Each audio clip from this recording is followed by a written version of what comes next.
Irmãos, eu quero ler com vocês um trecho do Salmo 14, que mostra o quanto esse sentimento de inveja pode nos fazer mal. Olha o que está escrito na palavra do Senhor. O coração em paz dá vida ao corpo, mas a inveja apodrece os ossos. Olha isso, irmãos, deixa eu te dizer uma coisa. Você pode fazer exercícios físicos todos os dias, você pode se alimentar bem, você pode fazer terapia, você pode ter uma rotina de oração e meditação na palavra. Mas se você for uma pessoa invejosa, você não vai conseguir viver bem e em paz. A verdade, irmãos, é que a inveja é uma praga que destrói a pessoa invejosa e ela pode até mesmo matar a pessoa invejada. E olha, eu não estou exagerando, hein? Nos primeiros capítulos do livro de Gênesis, nós vemos a história dos irmãos Caim e Abel. Eu não sei se você sabe, mas na verdade essa história foi a primeira vez na história que o sentimento maligno da inveja tomou conta de um ser humano. A Bíblia diz que Caim e Abel eram filhos de Adão e Eva. Caim trabalhava na terra, cultivando o solo, enquanto Abel era um pastor de ovelhas. E os dois andavam com Deus, mas Caim tinha um problema que consumia ele, que era a inveja. E aí a Bíblia diz que certo dia eles foram apresentar ofertas para Deus. Abel ofereceu ao Senhor as primeiras e as melhores crias do seu rebanho, porque ele queria agradar a Deus pela vida e pelas bênçãos que ele já tinha recebido. Já Caim ofereceu uma parte da colheita da sua lavoura, mas ele não se preocupou em dar a Deus o que Deus havia pedido. Naquela época, no Antigo Testamento, Deus queria sacrifício de animais para mostrar que o pecado gera morte, e para que o ser humano não morresse, algo deveria morrer, e então o animal seria sacrificado. Só que naquele momento Caim ofereceu aquilo que ele achava que era o certo. Ele não ofereceu o que Deus havia pedido. E sabe qual foi o resultado? Deus se agradou do primeiro sacrifício que foi oferecido por Abel. Abel tinha um coração sincero, um coração amoroso, mas o seu irmão, ele fez tudo com egoísmo, sem se preocupar em agradar a Deus. E foi então que o próprio Deus falou com Caim: Caim, será que se você não oferecer aquilo que eu estou pedindo, você não será aceito? É claro que você será aceito, por isso faça certo da próxima vez. Mas irmãos, o próprio Caim começou a ter raiva, começou a ter inveja e fez com que ele matasse o seu irmão. No momento de fúria, ele atacou e acabou matando o próprio irmão. E foi então, irmãos, que Deus amaldiçoou Caim por aquele ato cruel, aquele ato egoísta, e condenou Caim a vagar pela terra por toda a sua vida, longe da sua família e da sua terra natal. Além disso, irmãos, nós vemos o exemplo na própria vida de Jesus. O próprio Jesus sofreu e foi morto por causa desse sentimento maligno de inveja. A Bíblia mostra que a tradição judaica naquela época, ela dizia que um prisioneiro poderia ser perdoado e libertado durante a celebração da Páscoa. E diante disso, Pôncio Pilatos propôs ao povo que Jesus ficasse livre de todas as acusações injustas que fizeram contra ele. Mas, sabe o que aconteceu? Os fariseus não aceitaram isso. Eles tinham muita inveja de Jesus. E eles convenceram as pessoas a pedirem que o governador da Judéia libertasse aquele bandido, aquele criminoso chamado Barrabás, um homem que estava preso por ter cometido um assassinato, e eles pediram então que crucificasse o Filho de Deus. Tudo isso, irmãos, por causa desse sentimento maligno. E infelizmente, irmãos, muitos de nós estamos vivendo como os fariseus na época de Jesus, na época de Caim, e estamos nos entregando a esse sentimento maligno da inveja. Nós começamos a olhar para as bênçãos que os irmãos à nossa volta têm recebido, nós começamos a ver o que Deus está fazendo na vida dos outros, e aí nós começamos a invejar. Irmãos, eu fico muito triste porque hoje em dia a gente não pode nem contar as bênçãos que Deus tem feito. A gente não pode contar testemunho na igreja muitas vezes, porque senão as pessoas começam a invejar. Se Deus te dá um carro, você tem que guardar só para você. Se Deus te permite ter uma casa própria, um lar abençoado, muitas vezes você tem que ficar calado porque você não sabe o que está no coração das outras pessoas. Irmãos, isso é muito triste. Então nós devemos pedir que Deus tenha misericórdia de nós, porque a inveja é isso, ela tem um alvo, e ao mesmo tempo que essa pessoa admira aquele alvo, ela odeia aquela pessoa, e ela faz de tudo para denegrir, para prejudicar aquela pessoa. Quantos maridos colocam suas esposas para baixo? Quantas mulheres também colocam seus esposos lá embaixo, porque elas não querem ver o esposo crescendo, não querem ver a esposa crescendo. Irmãos, é muito triste isso. Dentro do próprio casamento, dentro da família, as pessoas têm invejado, as pessoas têm desejado o mal. E tem um versículo na Bíblia que comprova isso. Está lá em Provérbios capítulo 27, o versículo 4. Olha só o que está escrito: o rancor é cruel e a fúria é destrutiva, mas quem consegue suportar a inveja? É verdade, irmãos, quem consegue suportar a inveja? E sabe por que de tudo isso? Por causa da dureza do coração das pessoas. E você pode estar pensando agora: ah, pastor, mas eu nunca matei ninguém. Pastor, como é que o senhor me compara a uma pessoa tão cruel? Irmãos, eu sei que muitas pessoas aqui não vão tirar a vida de ninguém. Aliás, nenhum de nós quer tirar a vida de ninguém.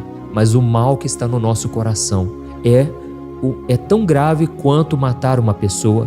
O próprio Jesus disse: olha, se você amaldiçoar uma pessoa, você será condenado por isso, você vai pagar. Então, irmãos, tem muitas pessoas que ficam falando e pensam que são somente palavras. Não, essas palavras podem condenar. Jesus disse: olha, cada um de vocês vão prestar contas das palavras que vocês dizem, porque muitas vezes as palavras, irmãos, elas revelam o que está no nosso coração.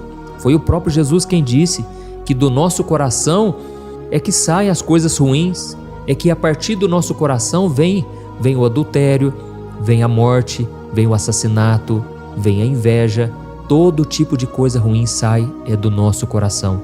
E é por isso que Jesus disse que a boca fala do que está cheio o coração. Então, sempre quando você quiser conhecer uma pessoa, perceba as palavras que ela fala. Preste muita atenção daquilo que sai da boca de uma pessoa, porque muitas vezes ela pode falar até brincando, mas aquilo tem um fundo de verdade.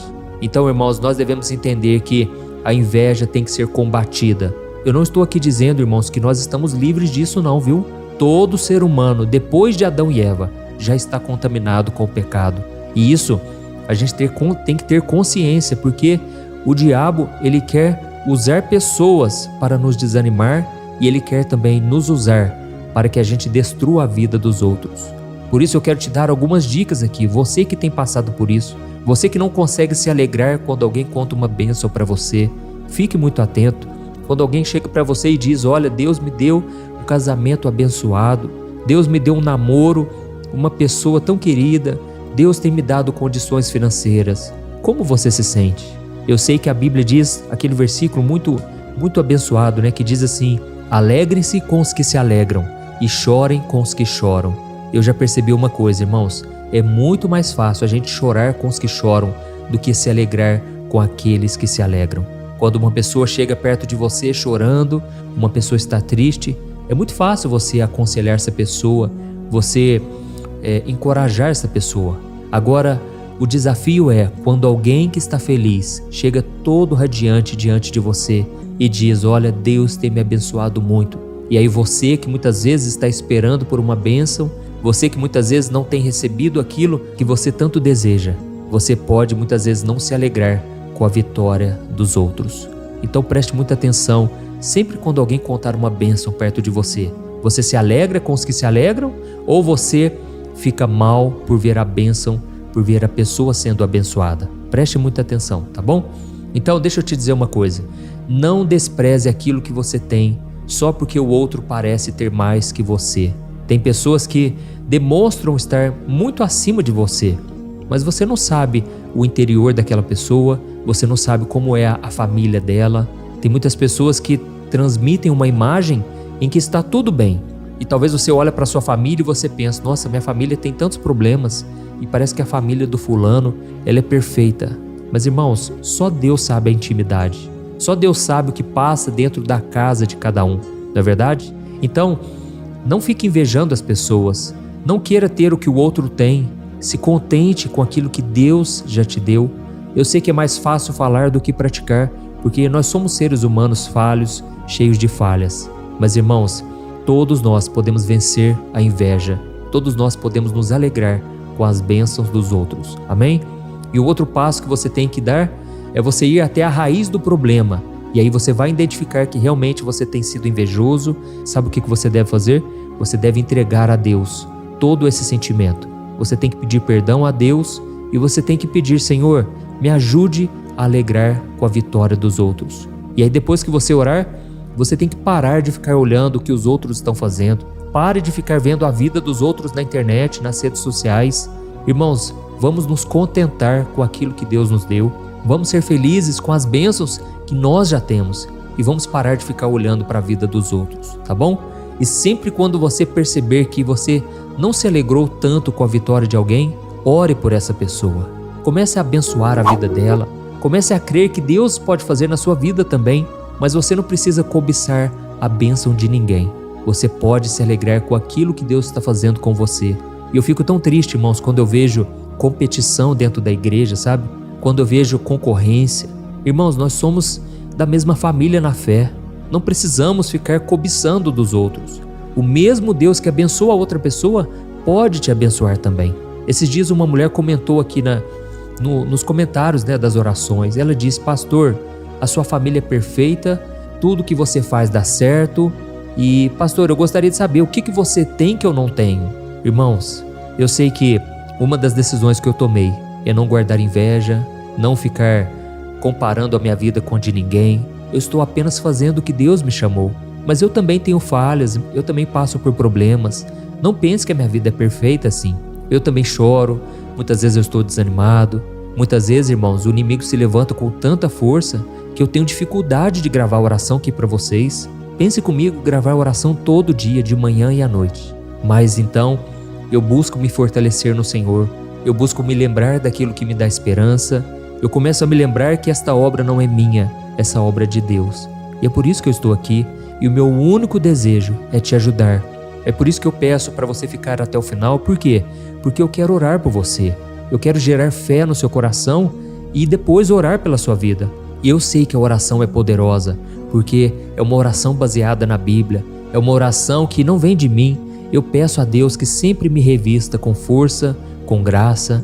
E por isso, se você chegou até aqui, eu venho te pedir, escreva aqui nos comentários o seu primeiro nome e escreva assim: Deus está tocando o meu coração hoje. Amém?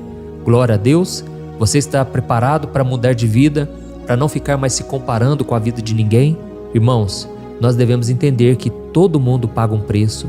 Todo mundo que tem conquistas na vida, ela pagou um alto preço ali. Ela batalhou, ela persistiu, ela foi resiliente. Então não pense que as coisas vêm de mão beijada para ninguém. Tudo é difícil, irmãos. Ganhar dinheiro é difícil, passar nos estudos, na escola, na faculdade é difícil.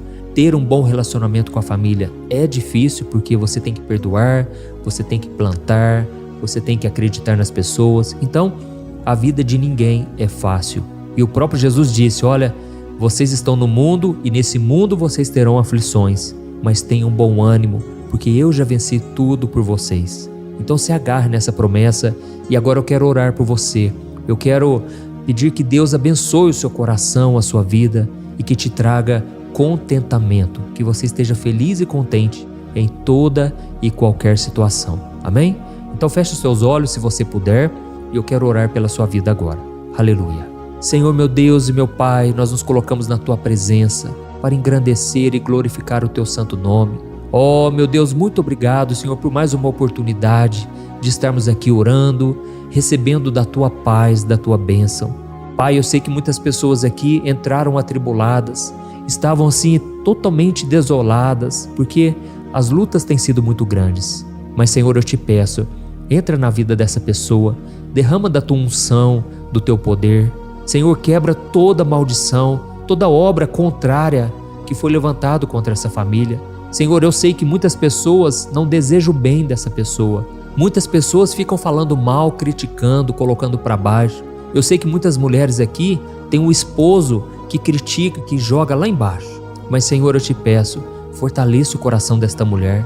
Fortaleça o coração, a fé desse homem também, meu Pai, que muitas vezes não consegue trazer o sustento para casa.